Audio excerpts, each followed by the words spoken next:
This episode brought to you by Cafe Imports, Minneapolis-based importers of fine specialty green coffees.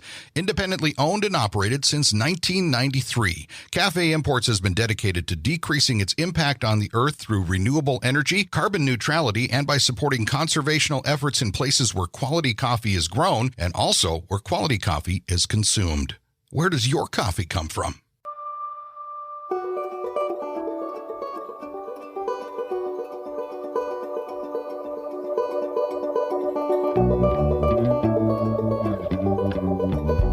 Welcome to the Lake Superior Podcast. I'm Walt Lindala. And I'm Frida Waara. We are made stronger by story, and there's no better source than the continent's largest body of fresh water, Lake Superior. So join us as we highlight the 5 national parks that ring this greatest of the Great Lakes, meet the people, tour the places, and learn about the projects that make these parks and body of water so remarkable. This podcast made possible with the support of the National Parks of Lake Superior Foundation and Media Brew Communications. I'm Walt Lindala. And I'm Frida Waara. Welcome once again to the Lake Superior Podcast. Today, Frida, we are talking about an event that you and I both have gotten to know very well because of our work with it, which is helping to do the start of the UP 200, the Midnight Run, the Sled Dog Championships. And this is one that's really you have been even more involved than I have, and this is quite the thing. Well, it all goes back to, did I ever tell you what my favorite toy is? No. It's snow. It really is. It makes everything fun. Now, yes. I know right now there's listeners going, are you kidding me? Mm-hmm. But when you live on the south shore of Lake Superior, and it is the most amazing snowmaker on the planet, and it's going to dump on you, you may as well go out and have fun. And that's what this is about today, is we're going to be talking with Ross Anthony. He is a board member with the UP Sled Dog Association. He's also a treasurer, and he is the start-finish coordinator of the UP 200 and the downtown Marquette activities. And, there's a lot of different things that tie into it, but hopefully we'll give our listeners a chance to learn a little bit about the UP 200, what this event is, where it is, and what it's all about. I mean, this should be some fun. It is so much fun, to tell you the truth, Walt. And the guy, I'll tell you, he is the most energetic bunny. He must have, he's got a little suit with a little, tom-tom drum there somewhere. Because the work that Ross Anthony does, and let's get him happening right now, telling us, how is everything shaping up for the UP 200, Ross?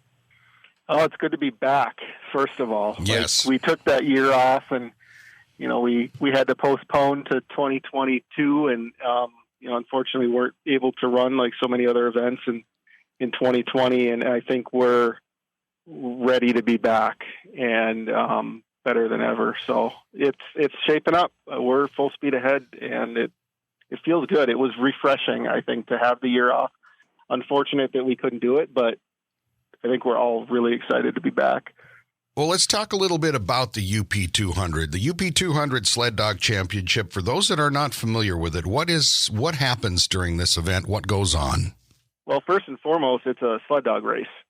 We've got teams that come from all over, I'd say, the continent. We've actually had a team that came from South Africa at one time. It's a premier sled dog event, and it's on, there's a number of premier sled dog events in the United States, and obviously everyone knows about the Iditarod. It's probably the most publicized and well-known. But before these mushers get to the Iditarod and they get to that level, they have to prove themselves. And the UP 200 is one of those races where you can essentially prove yourself, qualify for the Iditarod race in Alaska. And really it brings a great community event to Marquette and Elgin counties in the Upper Peninsula of Michigan. Ross, how did Marquette get to be that launching pad for this amazing race? Well, it's actually twofold, and I don't know the complete history of it. Pat Toriano is kind of our, she was the race coordinator for years, and we call her the queen. And she really did a lot for the race, and is still involved in the race. But the Mining Journal was a big piece in getting this race in Marquette. At the time when it started, we had a lot of mushers in the area. It was a larger group. because of our vicinity and our ruralness and availability for snow and trails. We had a lot of mushers in the area, so that group got together and said, "Hey, we're going to have a snow dog or a sled dog race." And the Mining Journal got behind it, and it just grew and changed and morphed. And here we are. What are we at now? 30 years, 20. I don't even know what we're at. 27 years, I think. Somewhere in there, yeah. 1990. Yeah, Frida. Yep, 1990 was the start. 1991. Yeah. 1990. And so we've morphed now into it's not just a sled dog race, and at the beginning it was a way to show off the UP and get mushers out and use this beautiful snow that we have, but it's morphed into it's a community event. It is a focal point of the winter in Marquette and Elder counties. You are, a board member with the organization, the UP Sled Dog Association. You're treasurer. You are the coordinator, of the start and finish of this. What is it that brought you into it? What appealed to you about getting involved? Well, I kind of fell into it by accident. Actually, it's a funny initially. I was in between jobs and went to pick my check up at the Holiday Inn the weekend of the race, and Woodsy, Pat Woods, who's closely affiliated with Pat Toriano, said, "Well, we'll put you to work. You want to volunteer?" And I said, "Well, I've got nothing else to do. I'm not working." And I ended up handling for a team that year. I drove the truck and I handled, and I really talk about being thrown into the fire. I knew nothing about mushing or sled dog racing or any of that, and I got thrown into handling, and I was hooked. So, since then I drove for a few years, and then got pulled into the start finish with Mike and Angela Sholin, mm-hmm. who used to do the start finish, and they've moved on to trail. And the thing with it that keeps you coming back, though, is it's not just a sled dog race. It's not just a community event. There's so many different facets, and it means so many different things to so many different people that this thing happens. And I feel like I'm making it's my contribution back to the community. There's not that many things. I mean, you can only do so many things to give back. And I feel like being able to continue this event is my contribution, and it's fun. It's not work, which is big, because if it's work, then it gets old. I have to say that this event since 1990 changed my life, because I found, even though I loved to be outside and I loved winter and I loved snow, it wasn't until I was in the company of mushers that I realized, man, there is some tough folks out there. And it is a sport where men and women compete equally. There's no age. There's no even economic status, because sometimes we've had mushers come to the line that are very, very wealthy, but because of their job, they might not get as much time on the runners.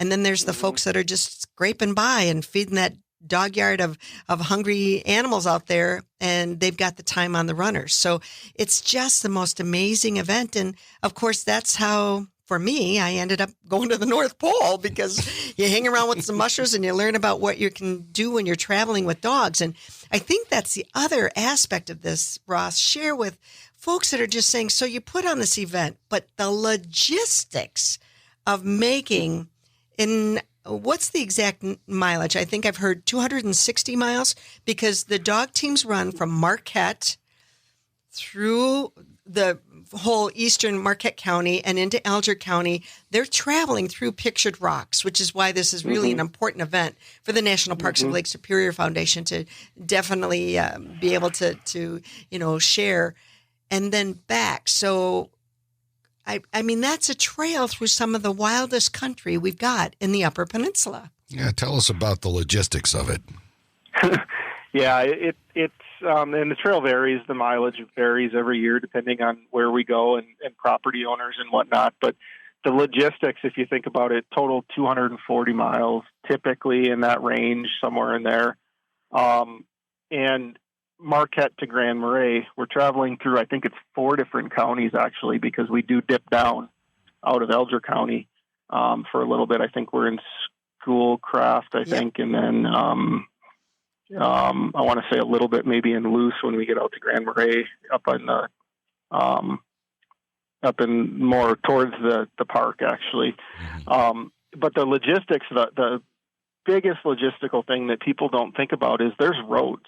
You know, as rural as the UP is, there's roads and there's highways, and you can't just run 120 miles and not cross a road. I mean, it's impossible. You might be able to do that in Alaska, but you can't do that here. So from the logistical standpoint, it's lining up volunteers to be able to make sure that that trail is safe from here to Grand Marais, and road crossings are manned, you know, and we've got people there to make sure that everything is safe. You know, it's interesting too. Another logistical thing that you don't think about in the UP is we don't have cell reception east of Munising. So you get up in that Park Service area up there, and the cell reception's a little bit spotty. And you know, we rely on cell service and cell phones so much these days, and you don't think about it until you're in those areas and you have no service. So you know, we rely on ham radios still, and even in some areas, the ham radios don't even reach. So we have another form of radio that we use, you know, in the event that we're in a dead zone for the ham radios. So, you know, it's 120 miles in a rural area, but it's still, you know, it's not ultra rural, and we still have lots of challenges. But and then, of course, Ross, we have to let our listeners know that the majority of this race happens in the dark. Well, yeah, and you know, sled dogs are outside dogs, you know, and they're running hard. And you think about marathon runners, they're not going to run a marathon in 100-degree temperatures, and you know, 40 degrees is the equivalent of 100 degrees for a dog that's got a jacket on and is running as hard as they are. So a lot of the race is run in the dark. Rural headlights are really the only lights that the mushers have, and they're literally in the middle of nowhere. So we do have a safety plan, part of the logistics, and we know all the entry points and the exit points, and in case something does happen. But these mushers are tough. You know, to go back to your comment about the mushers earlier,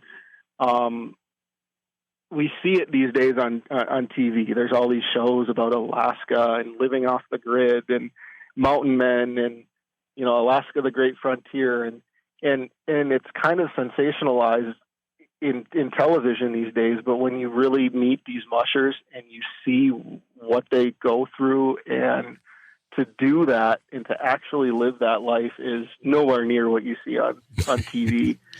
and they're survivalists. I mean, they really are, and they have to be, because if something goes wrong, even though we have all of our plans laid out, the greatest safety plan in the world, they have to be able to survive if something goes bad out in the middle of nowhere, in the middle of the night, in, you know.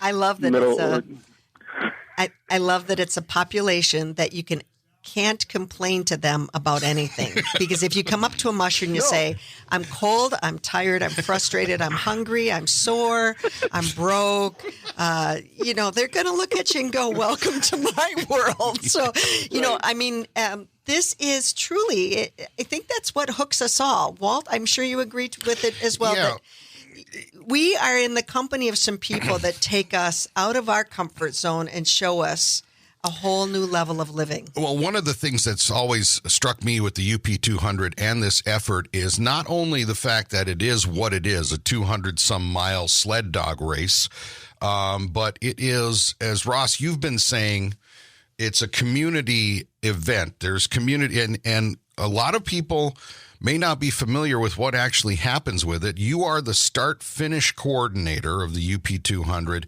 It starts in Marquette with a fairly unique. I mean, this is something that brings thousands of people to downtown Marquette. Frida and I have been emceeing this thing now for 20 years plus, and you know, it is a great start. But tell us a little bit about, from your perspective, Ross, as a board member of the Sled Dog Association, as the start-finish coordinator, when the communities, Marquette, Grand Marais, Alger County, Marquette County, the National Park Service, everybody comes together to make this happen. What are your thoughts on that?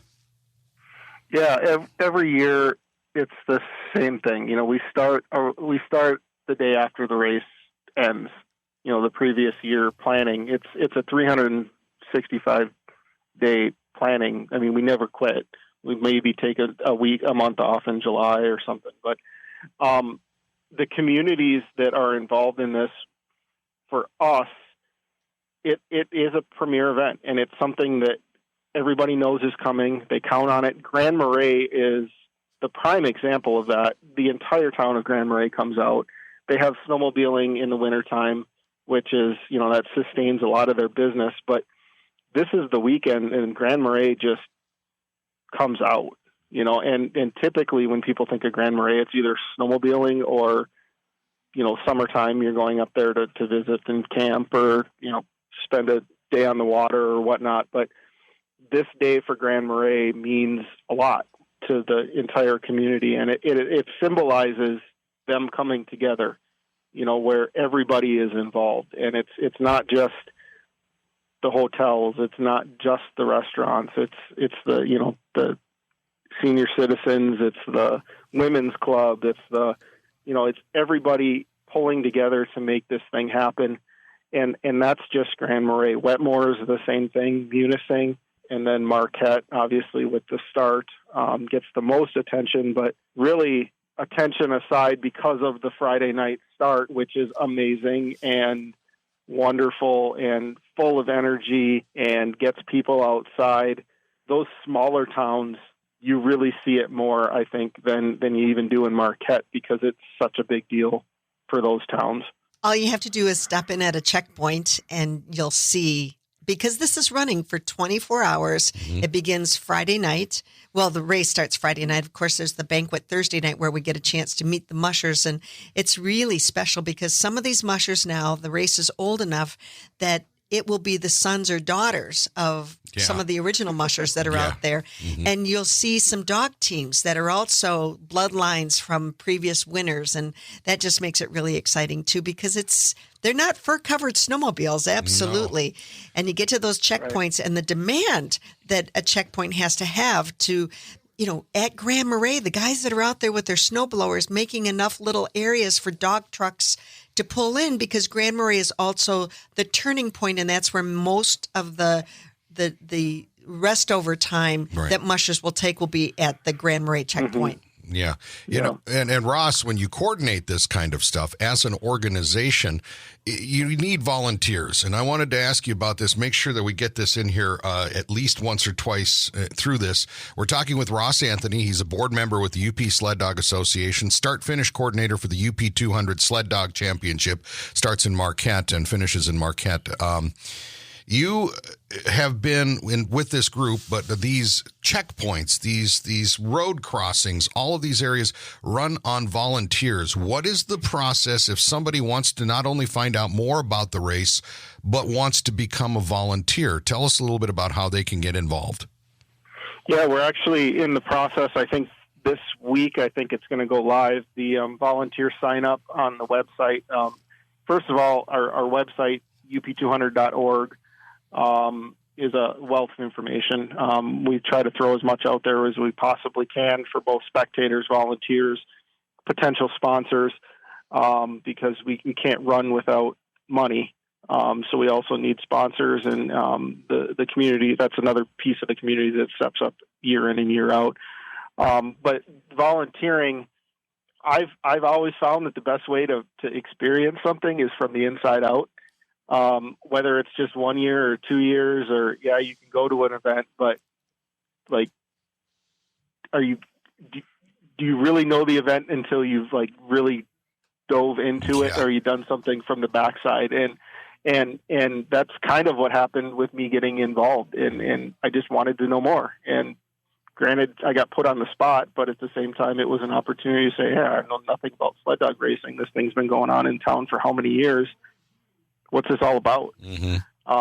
And the Iditarod is another example of that. And a lot of their volunteers are spectators. They want to be involved. They want to know more about the race. And it's a great way to not just view the race, but to experience it and to be a part of it and be a little closer to it than just watching it. And this race runs on all kinds of people and all kinds of volunteers. It's like somebody that says, well, I'm kind of a night owl.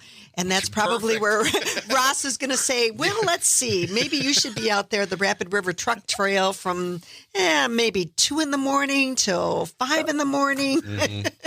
when the wind's blowing sideways at 40 below. And they do. That's the best part about this is the people come and say, I'll help. Yeah, I'll help, and then from there, well, what do you do? What are you good at? What are you interested in? Mm-hmm. And someone will say, "Oh, I winter camp. I'm a camper. I'm a winter camper." I'm like, "Well, H58, there's a corner, and it's super remote, and it's hard to get in and out. So we need you to winter camp out on H58 for the weekend and man that crossing." And we always get one. Yeah. But it goes back to that logistics question, and it's not just a sled race, the sled dog race. It's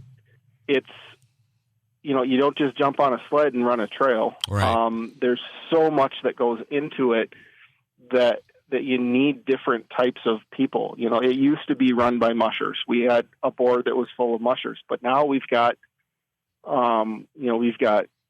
people from all walks of life, a couple mushers. And you have to understand sled dog racing, but at the same time, there's so many different pieces of it that you need that expertise of all those other people, the logistics of getting permits. We can't just run on these trails. Right. We have to get permits to run on these trails that run through these different property owners. And Angela Sholin, who does trail, I don't know the number of permits, but I say it's in excess of 60 to 70 permits or that she gets signed from property owners, including the Hiawatha National Forest, Pictured Rocks National Lakeshore. All of these areas that we run, we can't just trespass. Right. So, it goes back to canceling the race in 2020. Well, it would have been 2021, 2020. Mm-hmm. We didn't have the ability to do a lot of those logistics and all those things that we needed to do to be able to make that race happen because there were so many unknowns at that point. So we need all kinds. And I like I said, if you're interested, come out and we'll put you to work somewhere. And and I think it's just a different experience. I don't think it's more fun or less fun than watching, but it's just a very different experience when you're involved in it and making something happen rather than just being a spectator.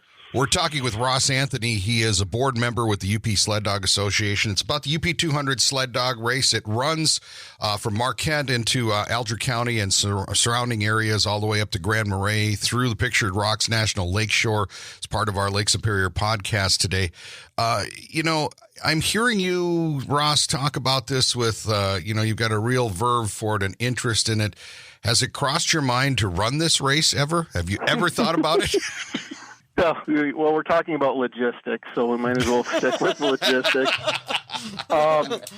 I would love to. I've kind of come across some opportunities here and there where, possibly I might be able to run it. I have run dogs on a smaller scale before, and I've always kind of wanted to. And it kind of comes from what Frida said about being around these mushers and feeling the way that they live and their grit.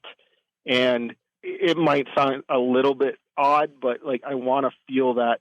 I want to feel that pain at the end of the race. Oh yeah. Like when they come in and they can't talk or they're so cold, and it's like anything. I think, I read something. I did Grand Island Isle Royal this summer. So I was reading a lot up on Isle Royal, another national park that you guys highlighted earlier.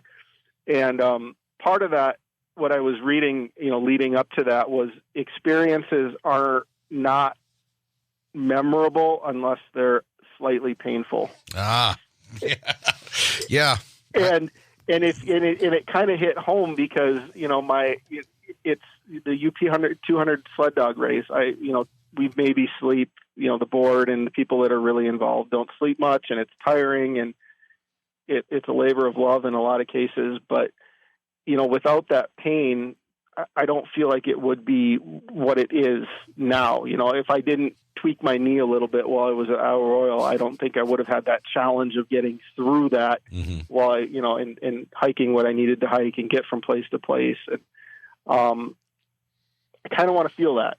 I want that experience that the mushers have, and we get it a little bit running the race and making it happen, but it's a different level. And I kind of strangely want to feel that, and know what they're feeling when they come in and they can't talk to me at the end of the race because they're so cold, or whatever the case might be, or they haven't eaten for 3 days straight, or, whatever that challenge or struggle that they're dealing with at that point when they come in. And I think Frida gets it. Well, and it's also so telling at the end of the race when, after all of that, and they come through and they finish under that gate, and most often you will have a musher, whether they're the first place or they're the Red Lantern, and Red Lantern is the last place team. Mm-hmm. They will say, "I'll talk to you in just a minute, but I gotta go congratulate my dogs." Yeah. And yeah. Everything we do is because of the dogs. Yeah. I mean, and everything they do is because of the dogs. It's hard for people to imagine we have one or two. We don't have a pack like they do, but imagine having 20 kids that you have to put through college and feed, right? and loving every single one of them equally and treating them well, and the way that families that have large amounts of kids, they try to spread the love out as much as you can, but you're at some point, it starts to affect you. You're giving your dogs more love than you give yourself, or your kids more love than you give yourself, and that's mushers. I mean, that is 100% like what Frida's saying. When you get off that sled, the first thing they do, boom, like they're right to the dogs right away. Right. Now, one thing I do want to ask you, Ross, here is that, we talk with a lot of folks from the national parks around Lake Superior. We talk about the Lake Superior experience and being around that area. This is a great way to experience that. If people maybe they were first-time visitor, let's say, what would you tell them about the UP 200? What can they expect, and where can you send them so they find out more, so maybe they'll make the trip to come here for the running?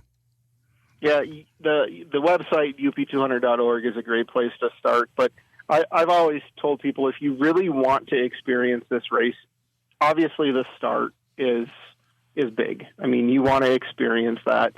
I think everybody that comes to the race should experience the start, just because of it, especially for kids. It's just magical. There's something about it to see those kids. I walk up and down that road once or twice during the start just so I can see that, because we help make that possible, and the kids love it.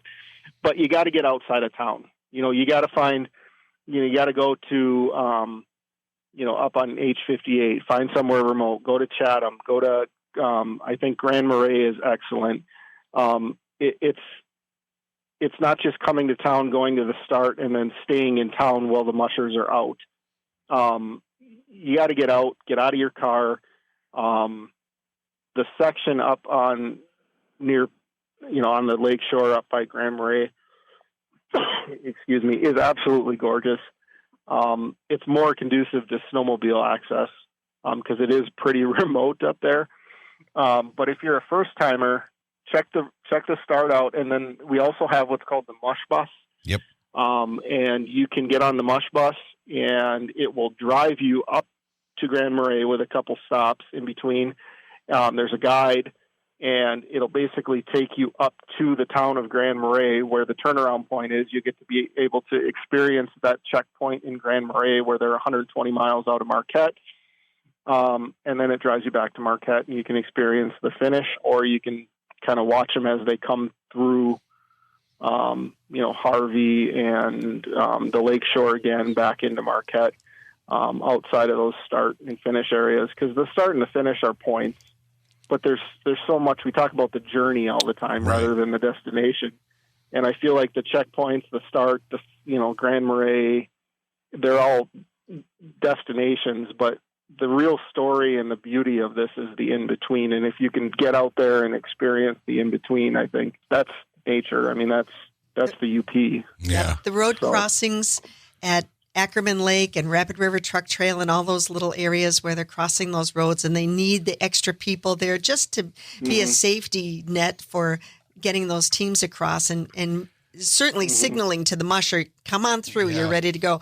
But to be there Friday night is great. And then Saturday morning, I've had an experience where I skied the Ackerman Trail up as the mushers were coming toward us as the sun was just rising.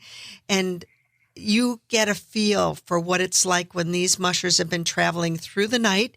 They may have left Grand Marais at 8 or 9 the night before, and they're traveling through the night, and those dogs. And if you just have a little whistle and you hear those dogs, because you'll hear their harnesses, they don't bark.